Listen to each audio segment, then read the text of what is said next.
Iniziamo ora il dibattito sul... We'll now open the debate on the Council and Commission statements on the UK's withdrawal. On behalf of the Council, Ms. Melania Chiot has the floor. Yes. President, honourable members, last November, the European Council endorsed the agreement on the withdrawal of the UK from the EU and the euro area. The European Council also approved the political declaration setting out the framework for the future relationship between the EU and the UK and restated the Union's determination to have as close as possible a partnership with the UK in the future. This outcome would not have been possible without a sense of unity, shared purpose and responsibility amongst the EU 27 member states, as well as amongst the EU institutions. Today, having just learned the outcome of the meaningful vote in Westminster, we cannot but regret this outcome. This makes a disorderly exit of the UK more likely. Such a scenario will have serious consequences for all of us, but in particular for the UK. Addressing these consequences will no doubt call for the same unity, shared purpose and responsibility among member states and the EU institutions. Given the many conflicting messages that have been passed in the UK before and during the debates leading to the vote on all sides of the political spectrum, it is hard to single out one particular explanation of this outcome. This outcome is, of course, not the end of the game. While having been clear that a renegotiation of the agreement is not on the cards, we should stand ready to act once the UK government will have clarified what this result means for the UK ratification process and what should be the next steps. In the meantime, as repeatedly called for by the European Council in its invitation to the Commission, the European Parliament and the Council to take the necessary steps, we continue the ratification process in the EU. In this respect, I am pleased to mention that last week already the Council adopted its decision on the signing of the agreement and approved its decision on its conclusion, as well as the request for the consent of the Parliament. The responsibility for ensuring the UK ratification of the deal remains with the UK government. Our determination to proceed should, however, comfort the UK government in its effort to complete their part of the ratification process. The final result, both in terms of timing and content, is, however, far from certain. We, therefore, have to continue our preparation for all outcomes, including a no-deal scenario. We do not want such a situation, but we will properly prepare for it if it happens. The preparedness and contingency dimension of Brexit should therefore take a greater importance at EU and national level, building on the solid work already underway. This means, of course, extra legislative work at this late stage of the legislature, but we are confident that the European Parliament will rise to the challenge in the interest of all stakeholders. The Presidency, with your cooperation, is in any event determined to facilitate the adoption of the necessary contingency measures in good time. Thank you very much for your attention.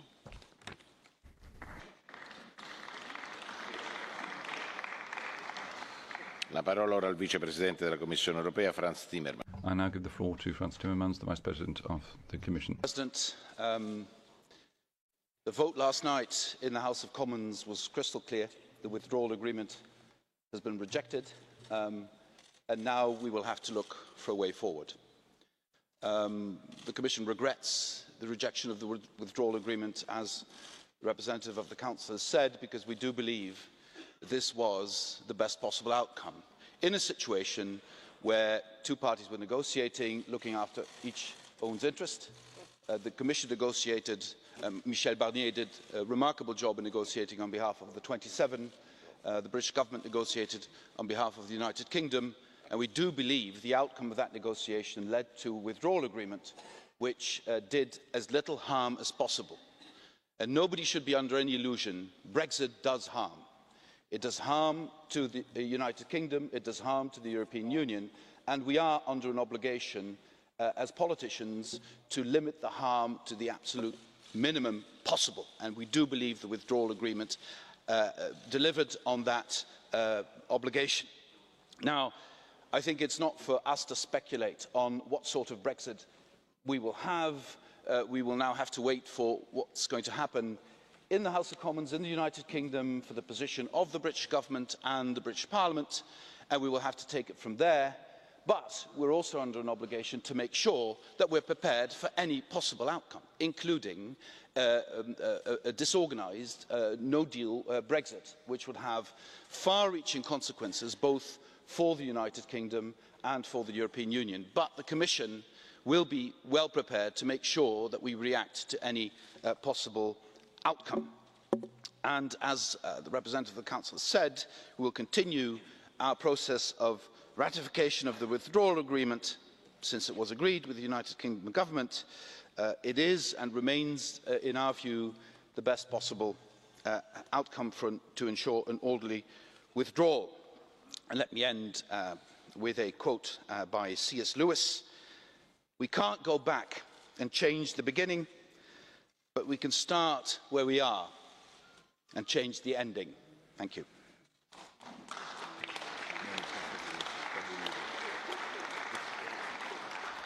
Ora la parola al capo.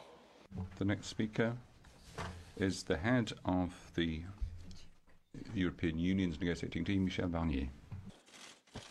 Thank you, Mr. President, for giving me the floor. Ladies and gentlemen, members of the Parliament, Mr. Vice President, Madam Secretary of State, the European Commission takes note of the vote of the House of Commons last night. As said by our first Vice President Frans Timmermans, the House of Commons voted yesterday with a crystal clear majority against the withdrawal agreement, which the European Council agreed with the British government in November and which you welcomed as the European Parliament. Right now, it's too early to assess all the consequences of this vote. We have always respected and we continue to respect the democratic parliamentary debate in the UK, and I will not speculate on the different scenarios. What yesterday's vote showed is that the political conditions for the ratification of the withdrawal agreement are not yet there in London. We regret profoundly this vote, as President Juncker has said, and this regret, ladies and gentlemen, is obviously also linked to the intense work we have done together with you, with your Brexit Steering Group, for 2 years, but also with the British government, based on the red lines of the British government and based on the realities of leaving the EU. We profoundly regret this vote because we built this withdrawal agreement together with the British government on an objective basis, taking into account our shared demands to ensure that we don't have a border with Ireland and allowing the UK to preserve the integrity of its territory.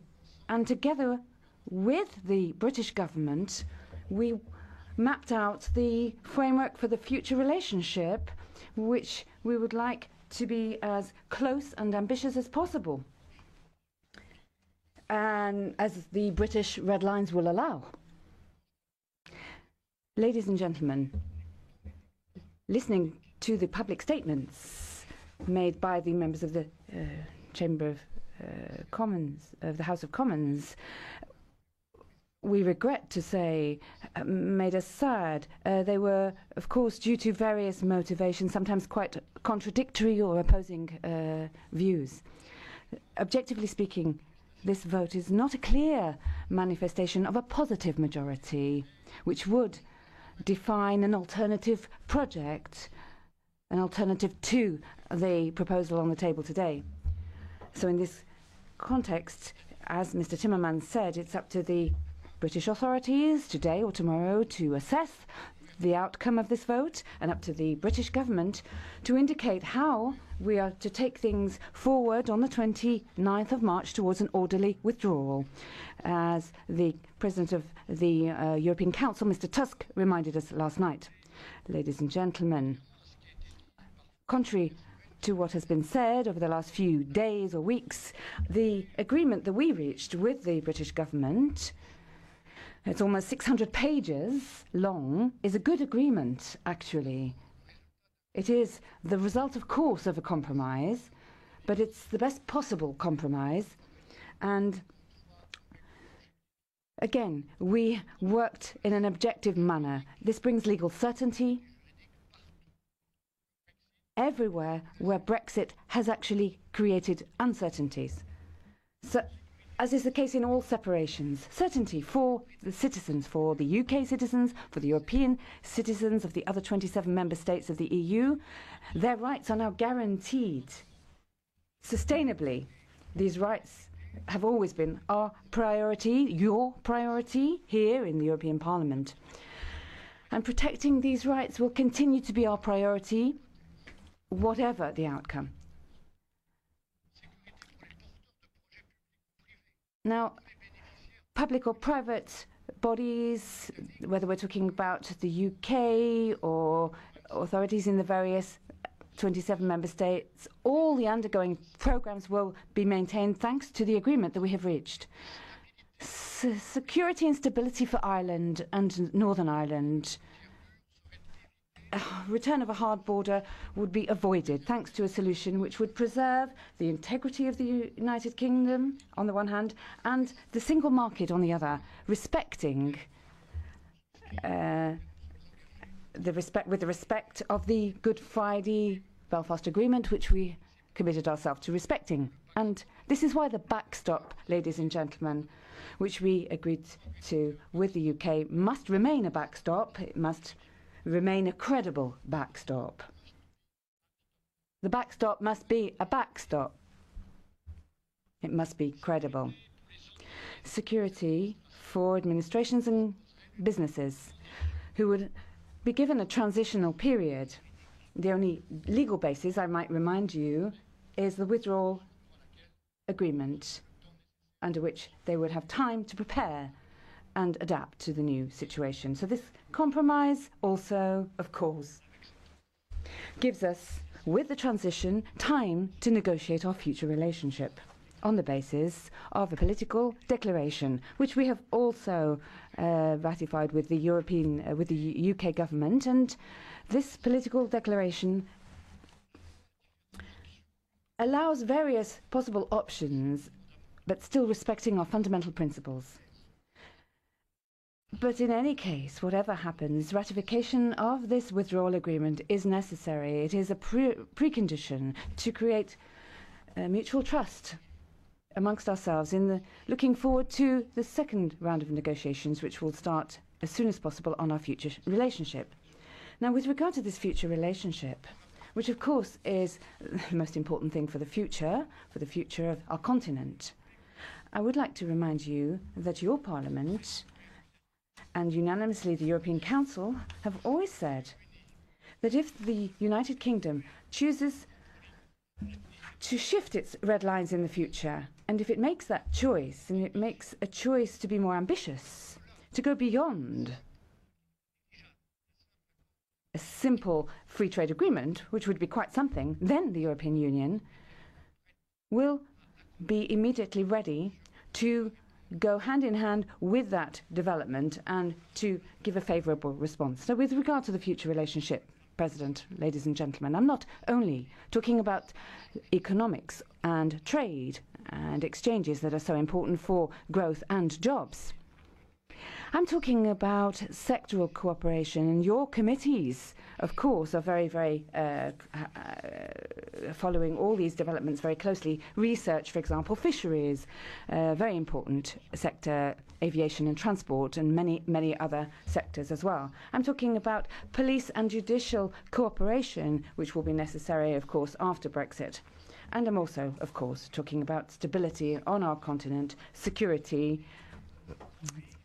The United Kingdom, a large company, a member of the Security Council of the United Nations. An ally and a friend will always be a partner in foreign policy, in development and cooperation, and in any matters pertaining to defence.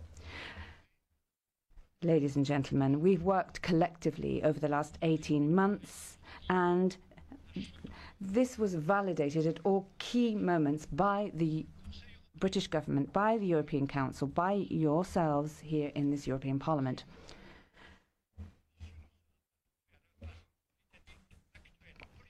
Now with this standstill, and until we have found a way forward which will receive a full majority or a better majority, we won't be able to move forward. So this is why the future steps must be indicated very clearly, as you have said, by the British government. President, ladies and gentlemen, an orderly withdrawal will remain our absolute priority in the coming weeks. Having said that, as I speak to you, we cannot exclude any scenario, and this is particularly true of the scenario we always wanted to avoid, and that was the no-deal scenario. It's the 16th of January today. We're only 10 weeks away from the end of the month of March. That is to say, the moment chosen by the British government for it to become a third country. And 10 weeks from that date, we are fearing more than ever that there is a risk of a no deal, and we still are focused on avoiding that scenario. But at the same time, we must remain lucid and clear in our approach, which is why we are stepping up our efforts to be prepared for that possibility. This work in the services of the Commission and the Secretariat General have begun months back with the Member States and with yourselves in the Parliament, and we will have to speed up our efforts, working together with all the stakeholders and partners who will be called on to take contingency measures to face possible consequences of that outcome. Ladies and gentlemen, thank you for your trust in me and us. Our conviction, I would repeat, as Mr. Timmermans has reminded us, is that the compromise that we reached after 18 months with the British government remains today the best possible compromise. It is the fruit of constructive work throughout the negotiations on both sides. It is the result of a constructive attitude which will be ours, will be mine to the very end. We must remain calm, we must be united, we must continue dialogue, and we must be transparent. It is up to the UK government now to explain how the UK will take things forward to organise the orderly withdrawal that it asked for itself, and beyond that orderly withdrawal, how it will work with us on building up an ambitious and sustainable partnership. Thank you.